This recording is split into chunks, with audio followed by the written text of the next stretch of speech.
Dieu, des fois, il te forme et puis il met le sachet. Mais le sachet qu'il met, ce n'est pas parce qu'il ne t'aime pas, mais parce que ce n'est pas le temps qu'on puisse te voir. Et il ne veut pas qu'on te découvre avant ton temps, de peur que tu puisses rater ton temps, de peur qu'on te jette parce que ce n'est pas ton temps.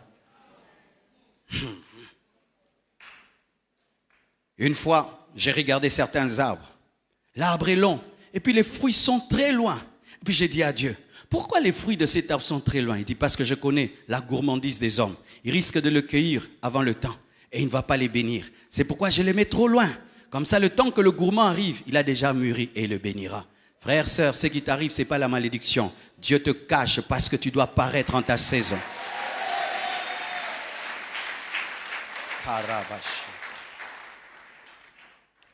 Le temps fait paraître et le temps fait disparaître. Le temps nous a fait paraître, tu es né dans une maternité et tu as apparu. C'est pourquoi tu as une date d'anniversaire. C'est le jour où le temps t'a fait paraître. Mais le temps aussi te fera disparaître par l'enlèvement. L'homme paraît et disparaît. Nous entrons dans ce monde par la naissance. Mais nous les chrétiens, nous entrons dans l'éternité par l'enlèvement ou par la mort pour entrer au ciel. Frères et sœurs, il y a eu un jour de ta naissance. Sache qu'il y aura le jour de ta mort. Il y a le jour de ta naissance. Sache aussi qu'il y aura le jour de l'enlèvement. Célébrer la naissance sans se préparer à la mort est une folie. Car tout ce qui naît est appelé à mourir. Tout ce qui naît est appelé à mourir. Frères et sœurs, si tu as une date d'anniversaire, sache qu'il y aura aussi la date de ta mort. Et pour nous les chrétiens, nous ne devons pas être effrayés parce que nous savons où nous irons.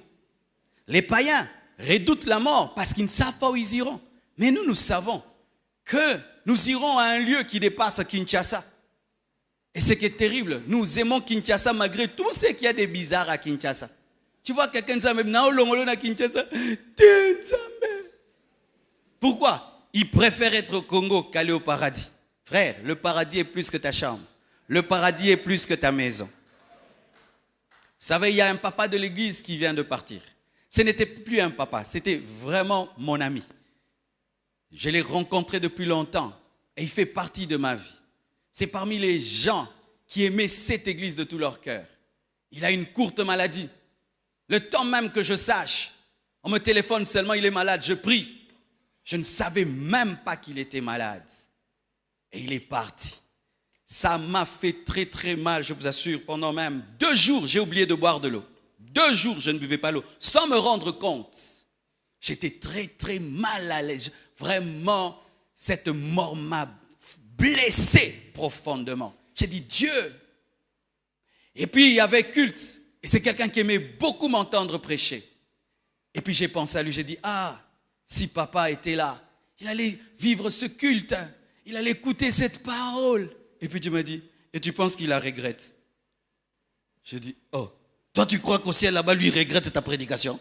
Et il regrette votre adoration et votre louange? Avec la louange et l'adoration qu'il est en train de vivre, c'est vous qui ratez ce qu'il a là-bas. Frères et sœurs, nous devons avoir la conception de Dieu en matière d'éternité. Sachez, frères, que le jour où Dieu vous prendra, vous n'allez pas rater cette terre. C'est cette terre qui va vous rater et qui va vous manquer. Les païens ont peur de la mort parce qu'ils ne savent pas où ils vont. Mais nous, les chrétiens, nous n'avons pas peur de la mort parce que la Bible nous a déjà révélé ce qui nous attend. Un lieu de bonheur, un lieu de joie, un lieu de gloire, un lieu de grâce. Et nous devons le croire pour nous et pour les autres.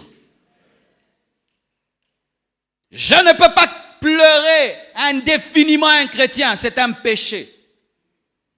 C'est un péché que de pleurer tout le temps quelqu'un qui est allé au ciel. C'est un péché, c'est un signe d'incrédulité que tu ne crois pas au paradis. Donnez-moi la main. Moi je prêche tout. Et ça comme ce n'est pas biblique à un chrétien de perdre quelqu'un et de rester dans la tristesse et alors qu'il est convaincu qu'il est allé au ciel. Vous pensez que l'église pleurait tout le temps Étienne? Vous pensez que l'église pleurait tout le temps Pierre? Vous pensez que l'église pleurait tout le temps Jacques? Pourquoi les églises aujourd'hui pleurent tout le temps quelqu'un? C'est parce que nous parlons du ciel. On n'y croit même pas. Car si réellement nous y croyons, qui d'entre nous pleure quelqu'un qui est allé aux États-Unis? Alors que le ciel est plus que les États-Unis. L'église primitive, lorsqu'un homme mourait, voici comment il disait, il nous a précédés. Il nous a précédés auprès du Père. Il est retourné auprès du Père et il savait qu'il continuait à exister même si sur la terre il ne le voyait plus. Mais sachez mes frères que si le temps vous a manifesté, le temps vous fera disparaître. C'est pourquoi lorsqu'on va au cimetière, on écrit quoi? Ta date de naissance et la date de manifester est disparue. Certains durent, d'autres ne durent pas. Le problème dans la vie, ce n'est pas le temps que tu prends, mais c'est la qualité du temps. Il y a des gens qui ont vécu longtemps, mais qui n'ont rien fait. Rien fait. Au contraire même, ils ont fait souffrir la terre. Mais Jésus n'a vécu que 33 ans et ne s'est manifesté que 3 ans. Il a laissé des traces indélébiles dans ce monde. Frère, vaut mieux avoir une courte vie qualitative qu'une longue vie quantitative. Et aujourd'hui, j'étais en train de méditer sur l'homme moderne. Et Dieu m'a parlé. Vous savez, frères et sœurs, le jour de ta mort, lorsque le temps arrivera, Dieu te demandera des comptes de la gestion de ton temps. Tu sais ça? Parce que le temps amène le jugement. Le temps amène le bilan et la rétribution. Tu engages un travailleur. À la fin du mois, tu dois le payer. Parce que c'est le temps de la rétribution. Le temps réclame qui est récompense, rétribution et qui est bilan. Et vous savez, mes frères, nous, les hommes modernes, quelque chose de mal risque de nous arriver si nous ne changeons pas. C'est quelque chose que j'ai perçu dans mon esprit. Vraiment, j'ai eu peur. Vous savez ce que nous allons dire à Dieu? Dieu te dira, j'étais envoyé sur la terre. Qu'est-ce que tu as fait? Tu diras, j'étais au téléphone. C'est ce que nous allons dire, j'étais au téléphone. Nous vivons au téléphone, sans même que le téléphone soit notre travail. Je comprendrai un journaliste, je comprendrai un influenceur. Comme nous influençons les gens. Sur YouTube, sur Facebook, c'est devenu un ministère. Ce n'est pas que nous allons pour y perdre notre temps. Quand tu me vois sur Internet, je n'y perds pas mon temps, je travaille. Mais il y a des gens qui ne sont même pas des influenceurs. Ce sont des consommateurs. Et ils prennent toute leur vie, ils sont au téléphone. Et tu diras à Dieu, Dieu, je suis allé sur la terre, j'ai regardé un écran, et puis je suis mort. Mais oui, c'est ici que vous n'avez pas vos téléphones maintenant. Quand on dira Amen, vous allez prendre vos téléphones. Jusqu'à demain, vous vivez devant un écran. Vous vivez devant un écran. Qu'as-tu fait sur la terre? J'étais devant un écran. J'ai vécu devant un écran. J'ai dormi devant un écran. Je me suis réveillé devant un écran. Et puis je suis mort. Si vous ne comprenez pas la gestion de votre temps, mes frères, téléchargez cette application. Il y a une application qui te permet de connaître le nombre de temps que tu passes au téléphone. Et c'est quand tu auras la surprise de ta vie, le jour où ton téléphone te dira 8 heures du temps. Il y a une application sur iPhone. Si tu vas jusqu'à la fin, tu scrolles, ça va te dire autant de temps au téléphone et autant de temps où tu étais productif, où tu étais dans le divers, autant de temps tu as fait ceci, le téléphone lui-même t'exhorte à le lâcher. Mais malgré que ton téléphone te dit 8 heures du temps de divers, lâche-moi, tu le tiens toujours. Le pouvoir du temps. Le temps est une richesse comme l'or, comme le diamant. Qu'est-ce que vous en faites? Vous le passez devant un téléphone. Pendant que tu passes ton temps devant un téléphone, quelqu'un prie, quelqu'un jeûne, quelqu'un lit la Bible, quelqu'un lit des livres, il enseigne, il prêche, il investit, il construit, il bâtit, il forme, il fait des entreprises, il voyage, il produit des choses. Et vous pensez qu'au ciel, vous aurez la même récompense. C'est le piège de l'homme moderne aujourd'hui. Passer sa vie là, comme ça, et puis tu meurs. C'est tout ce que tu as fait de ta vie. Le temps, mes frères et sœurs, amène des défis, dites des défis. Des défis. Que tu le veuilles ou pas, mon frère, un jour tu te réveilleras, tu seras face à Goliath. Pendant que tu vis, sache qu'il y a quelqu'un qui se prépare pour te rencontrer, pour t'anéantir. Et un jour, tu le rencontreras. Ceux qui se sont préparés le défieront et le vaincront.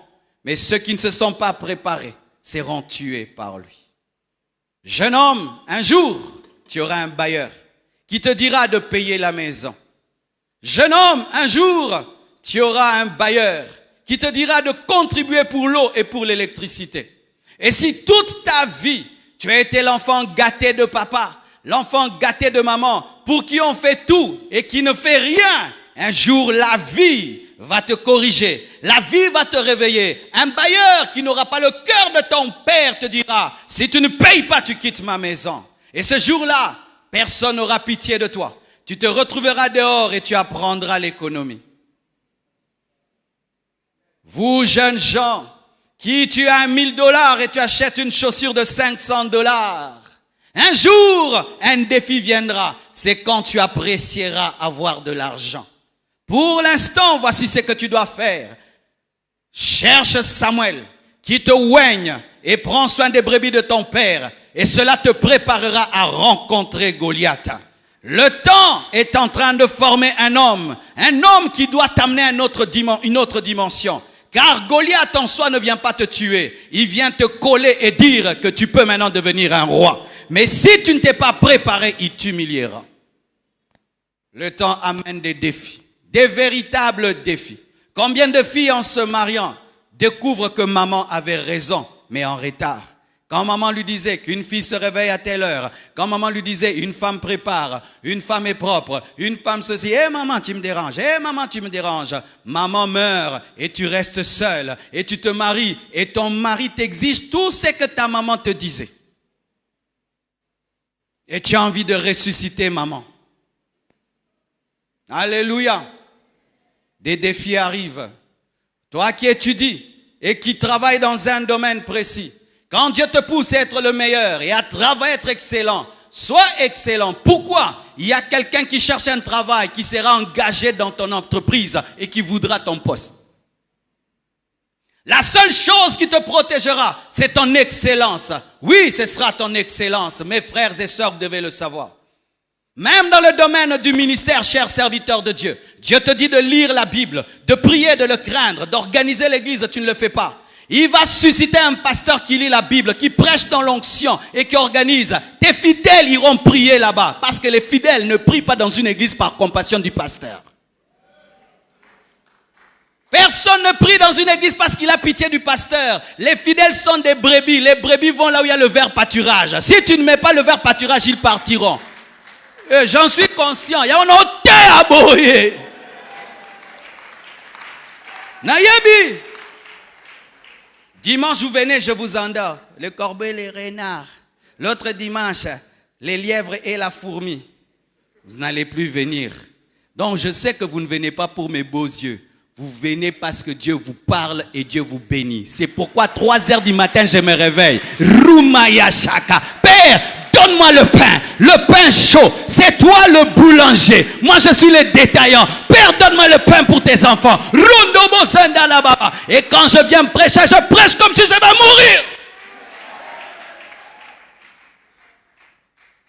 Ça, c'est mon domaine. Et dans ton domaine, un Sénégalais va mettre une boutique face à toi. Ah oui, frère, vous qui êtes en train d'investir, vous qui êtes en train de faire des affaires, est-ce que vous laissez Dieu vous former et vous préparer à un défi? Vivre sans jamais se préparer à Goliath, c'est une utopie. Il y a toujours un jour où tu seras défié dans ton domaine. Et la chose qui te sauvera, c'est ta préparation avant le défi. Ce qui a sauvé David, c'est qu'il savait déjà manier la fronde avant le temps de l'utiliser. Il n'a pas dit à Goliath, attends, je vais m'entraîner. Non, il a fait ce qu'il faisait et ce qu'il faisait l'a aidé à tuer ce qui allait détruire sa vie. Un jour dans votre entreprise, on dira, on n'a plus assez d'argent. C'est impossible de garder 100 personnes. Nous allons prendre que 50 personnes. Tu vas rester ou tu partiras? Tu vas rester ou tu partiras? Est-ce que tu te prépares à ça? Et qu'un jour dans votre entreprise, on puisse licencier la moitié? Tu seras parmi ceux qui partiront ou ceux qui resteront. Et déjà, tu peux savoir si tu partiras ou tu resteras. Alors que même, on ne chasse personne, tu te comportes comme un chassé. Le travail commence à 8 heures, tu viens toujours à 10 heures. C'est toi qu'on chassera. Le rapport qu'on doit donner en janvier, tu le donnes toujours en décembre. C'est toi qui partiras. Le temps t'amènera un défi, mon frère. Et quand tu le sais, tu dois t'y préparer. Tu dois t'y préparer. Le temps révèle la vraie nature des choses. Si je prends 2 bijoux qui brillent aux yeux d'un enfant, cet enfant dira que les 2 sont en or. Mais si je plonge ces 2 bijoux dans l'eau et on attend 1 mois ou 2 semaines, ce qui est emplaqué va perdre sa beauté et sa vraie nature va se révéler. Le temps a permis à l'enfant de découvrir que tout ce qui brille n'est pas de l'or et qu'il y avait l'or authentique et avait l'or plaqué. Pareil aussi, mes frères. Le temps révèle le caractère des hommes. Le temps révèle les relations. Le temps révèle les mariages. Le temps révèle les ministères et les motivations. Lorsque Judas a été choisi, les disciples ont cru que c'était un disciple comme eux. Mais le temps a révélé que c'était un cupide, que c'était un traître. Lorsque 2 personnes marchent ensemble, elles peuvent penser être ensemble. Mais si dans les cœurs, vous avez une divergence de vision, le temps va révéler que vous n'avez jamais été ensemble. Vous voyez, quand je prends mes 2 doigts et je les mets l'un à côté de l'autre, vous penserez que ces doigts sont ensemble. Mais mes doigts ne sont pas ensemble parce que leur trajectoire n'est pas la même. Après le temps, ça va faire ça. C'est comme des fois des gens qui pensent être des amis. Nous causons souvent, nous parlons souvent, mais vos visions sont divergentes. Lui, il est dans l'argent, mais toi, tu es en Dieu. Et le temps va révéler que lui, il était cupide, mais toi, tu étais sincère. Vous pouvez être là, vous causez tous les jours à l'église. Mais celui-ci, c'était un rebelle, l'autre, c'était un loyal. Après 5 ans, lui se rebelle, mais l'autre reste.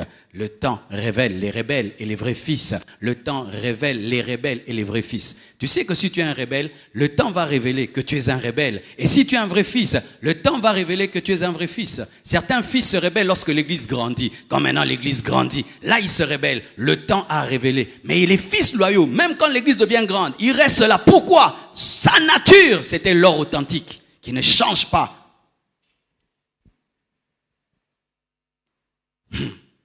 Vous vous mariez, toi tu épouses ce garçon-là pour son argent, Et toi tu épouses la fille pour sa famille. Et qu'est-ce qui se passe? Et vous pensez que vous vous aimez parce que bisous, bisous, bisous, bisous, bisous, bisous. Mais quand l'argent de l'homme disparaît, et d'un coup, il y a des divergences. Le temps révèle les mariages, le temps révèle les ministères, le temps révèle les amitiés, le temps révèle les fils spirituels et les collaborateurs. Dis à ton voisin, je saurai un jour qui tu es. Le temps me dira qui tu es. Acclamons le Seigneur.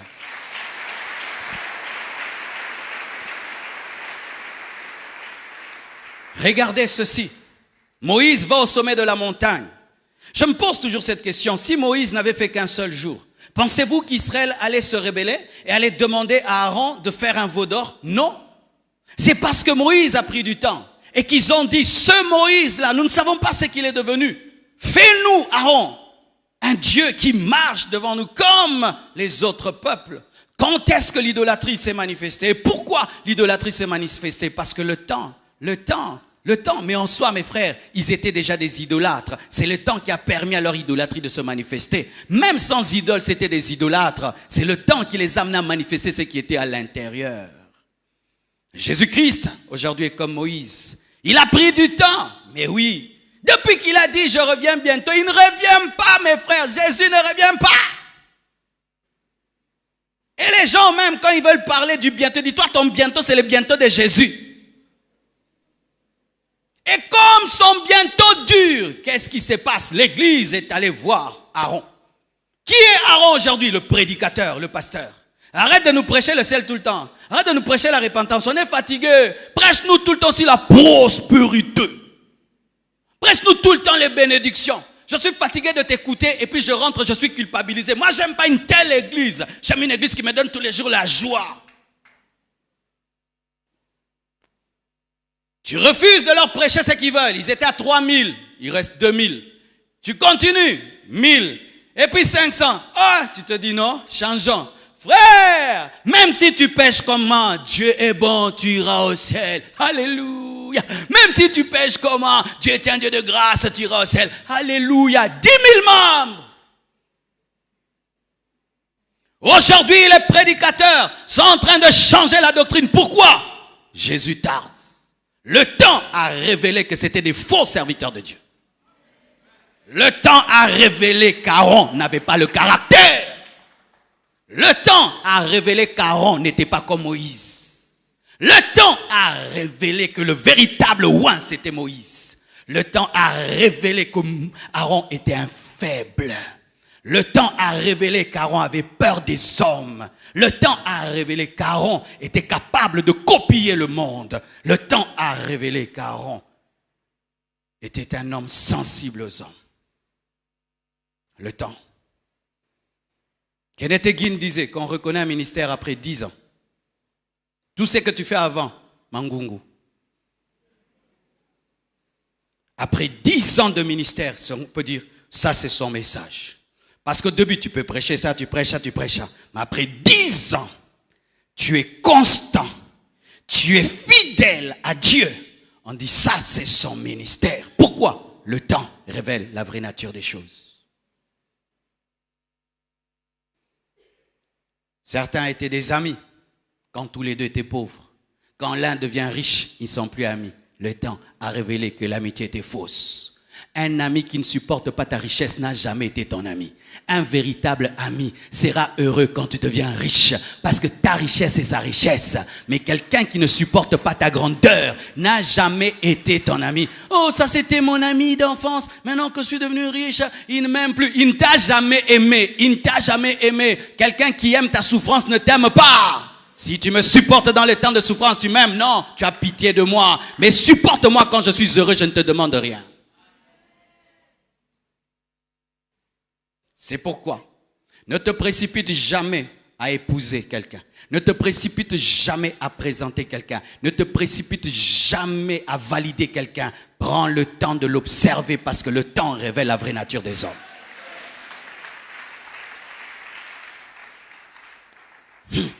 Même en matière de décision, faites un exercice.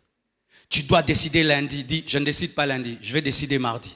Des fois, ça peut te sauver des mauvaises décisions. Un seul jour peut te permettre de prendre une bonne décision. Parce que la personne peut se manifester en un jour et ça te sauve. Alléluia. Un homme était allé quelque part. Il fallait qu'on l'engage. Et on lui laisse une bouteille. Et on laisse un verre. Et il y a des caméras qui regardent. Et il avait très soif. Il a marché à pied pour arriver là. Et il voit la bouteille. Et il voit le verre. Et il attend. Il attend.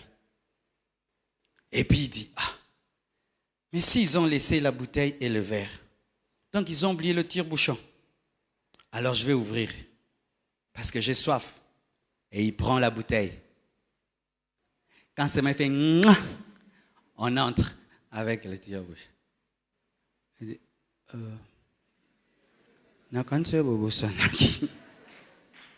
et puis on dit, on ne va pas l'engager. Il va commencer à voler. Il est trop pressé dans la vie. On ne l'a pas engagé parce qu'il n'a pas respecté le temps. Combien de fois tu fais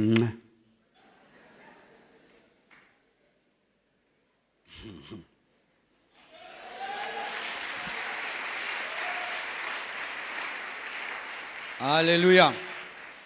J'aimerais terminer. Le temps aussi change les rôles dans les jeux de la vie. Esther, pendant un temps, était nourrie par Mardoché. Esther, pendant un temps, quand elle voulait s'habiller, Mardoché, donne-moi une blouse. Quand elle veut porter une nouvelle chemise, Mardoché, une nouvelle chemise. Mardoché, mes chaussures sont abîmées. Mardoché, j'ai besoin de transport pour aller au coin. Mais un jour, Esther devient la reine. Et c'est elle qui commence à prendre soin de Mardoché. Le temps change le rôle dans le jeu de la vie. Au début, tu peux être celui qui prend soin de moi. Demain, je prendrai soin de toi. Regardez avec nos parents. Ils nous ont vêtus, ils nous ont habillés. Aujourd'hui, ils ont vieilli. C'est nous qui prenons soin de nos parents. Le temps a changé le rôle dans le jeu de la vie.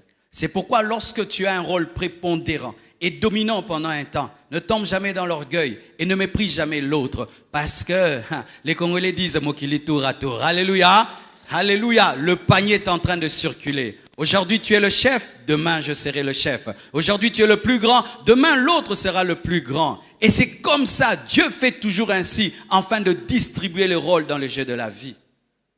Le temps change. Les temps changent les jeux dans le rôle dans les jeux de la vie. Et j'aimerais dire ceci aux enfants.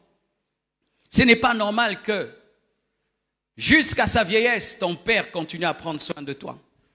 Ce n'est pas normal que jusque dans sa vieillesse, ta mère continue à prendre soin de toi. Tu dois lui accorder le repos et c'est toi qui dois prendre soin de ta mère. C'est toi qui dois prendre soin de ton père. Si celui qui t'a éduqué, nourri, ne profite pas de toi, tu n'as pas respecté le temps. Parce que l'homme naît bébé, il grandit, mais il redevient un bébé. C'est pourquoi les vieillards se comportent comme des bébés. Mais quand ton père, ta mère devient un bébé, tu continues à lui réclamer de prendre soin de toi comme un bébé. Que faites-vous pour vos parents? Que faites-vous pour vos parents? Parce qu'après le temps, un fils prend soin de son père. Une fille prend soin de son père, prend soin de sa mère. Oh, nous qui avons la grâce d'avoir des parents. Car c'est une grâce d'avoir des parents vivants. Il faut maximiser leur présence pour leur faire du bien. Car lorsqu'ils mourront, tu te rendras compte que tu n'as rien fait. Une fille m'a dit ça, elle a dit, pasteur, mon père, ma mère est morte. Et je me suis rendu compte que je lui ai jamais acheté un super hollandais. Ma mère est morte, je me suis rendu compte que je lui ai jamais fait du bien. Mais elle t'a fait du bien. Elle t'a nourri, elle t'a habillé, elle t'a fait étudier dans des bonnes écoles. Mais que faites-vous? Que faites-vous? Que faites-vous? Et vous, parents, qui des fois dites des choses invraisemblables. Toi, qu'est-ce que tu feras pour moi? Des parents qui disent ça à leurs enfants. Parce que là, tu es fort, tu as du boulot. Papa, maman, tu dis ça à tes enfants. Qu'est-ce que tu feras pour moi? Tu te maudis toi-même. Tu coupes l'arbre sur lequel tu es assis. On ne dit jamais ça aux enfants. Mes enfants feront des grandes choses pour moi. Même mes fils spirituels feront des grandes choses pour moi. Des grandes choses pour moi. On ne dit jamais ça à ses enfants. Pourquoi? Le temps change les rôles. Le temps change les rôles. Ainsi, vous comprenez que ce sera un séminaire de sagesse. Ce sera un séminaire qui va te donner l'intelligence de Dieu pour réussir. Et j'ai reçu un message prophétique aujourd'hui. Alors que je priais, il m'a dit de dire à ceux qui ont vécu de temps des ténèbres que ces temps des ténèbres seront remplacés par des temps de gloire. Que si les temps passés ont amené la honte, les temps qui arrivent vont amener la gloire. Oui, je parle vraiment à quelqu'un qui vit dans la honte. Toi, tu vis le présent, c'est la honte. Le passé, c'est la honte. Il y a un message de Dieu pour toi. Toi, l'enfant de Dieu, il te dit que les temps à venir vont amener la gloire. Et lorsqu'Ésaïe était en train de prophétiser, il voyait le pays de Gadara, où il y avait les ténèbres. Et la Bible nous dit que lorsque Jésus-Christ est arrivé, il a quitté la foule. Il est allé à Gadara. Il a pris une barque, pas pour une foule, mais pour un homme. Et lorsqu'il est arrivé à Gadara, la prophétie d'Ésaïe s'est accomplie. La lumière est venue dans le territoire et il y avait un homme qui était possédé. Lorsque les hommes regardaient cet homme, c'était un possédé. Mais quand Dieu regardait cet homme, c'était un prédicateur. Lorsque les hommes regardaient cet homme, c'était un fou. Mais quand Dieu regardait cet homme, c'était un apôtre de la décapole. Les hommes te méprisent parce qu'ils ne savent pas voir ce que tu es vraiment. Les hommes te rejettent parce qu'ils ne savent pas voir ce que tu es vraiment. Ils te définissent en fonction des ténèbres qui sont dans ta vie. Mais Dieu te définit en fonction des temps de gloire qu'il est en train de préparer pour toi. Les hommes te définissent en fonction de ton passé. Mais Dieu te définit en fonction du futur qu'il a réservé pour toi. C'est pourquoi je t'annonce ce que Dieu m'a dit d'annoncer. Je ne sais pas comment ça va arriver. Je ne sais pas comment il va le faire. Mais je sais que les ténèbres ne régneront pas toujours. Il y a un temps pour tout. Un temps de ténèbres, un temps de lumière. Un temps de ténèbres, un temps de lumière. Que la gloire vienne dans ta vie. Que la gloire vienne dans ta vie. C'est le temps de gloire. Tu as assez souffert. C'est le temps de gloire. Tu as assez souffert. C'est le temps d'essuyer tes larmes. Tu as assez souffert. C'est le temps de la lumière. Tu as assez souffert. Oh, je dis non. Je refuse d'être en permanence dans les ténèbres. Je refuse d'être en permanence dans la honte. Je veux entrer aussi dans la gloire. Je veux aussi entrer dans la gloire. Si le temps peut amener la honte, le temps peut amener la gloire. Ça, c'est la parole pour un homme. C'est la parole pour une femme qui a besoin de l'aide de Dieu. Il te dit qu'il te connaît. Il te dit qu'il te connaît. Lorsque le possédé de Gadara criait et qu'il était dans les cimetières, on pensait que c'était le cri d'un fou, alors que c'était la prière d'un prédicateur. C'était la prière d'un apôtre qui disait: qui me délivrera?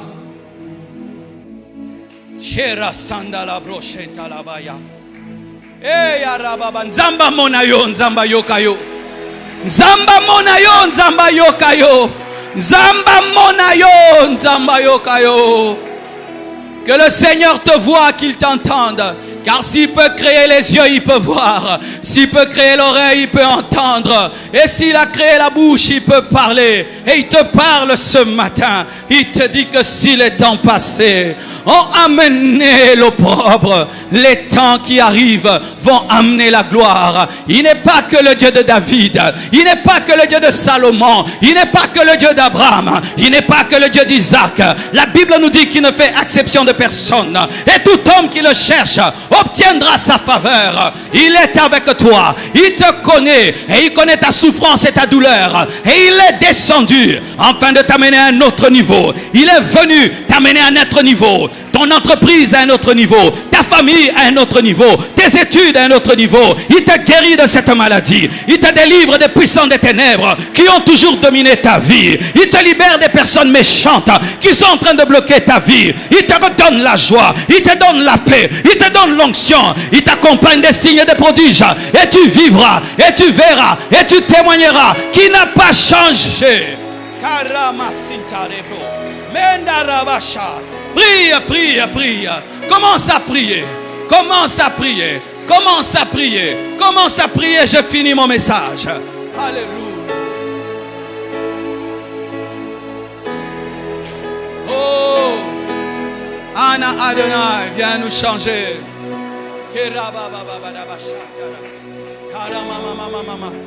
Prions, prions, prions, prions, prions, prions, prions.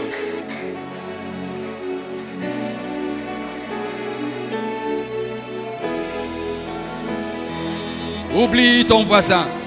Oublie ta voisine. Nous sommes dans 30 matins de prière. Pas seulement d'enseignement. 30 matins de prière aussi.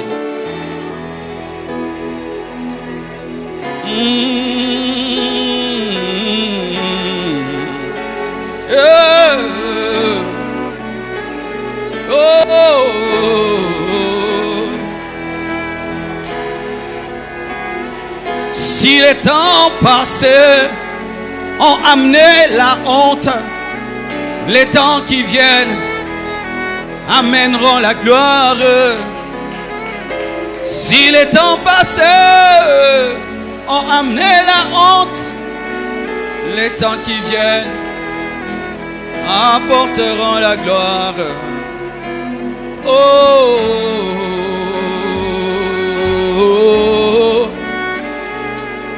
yeah.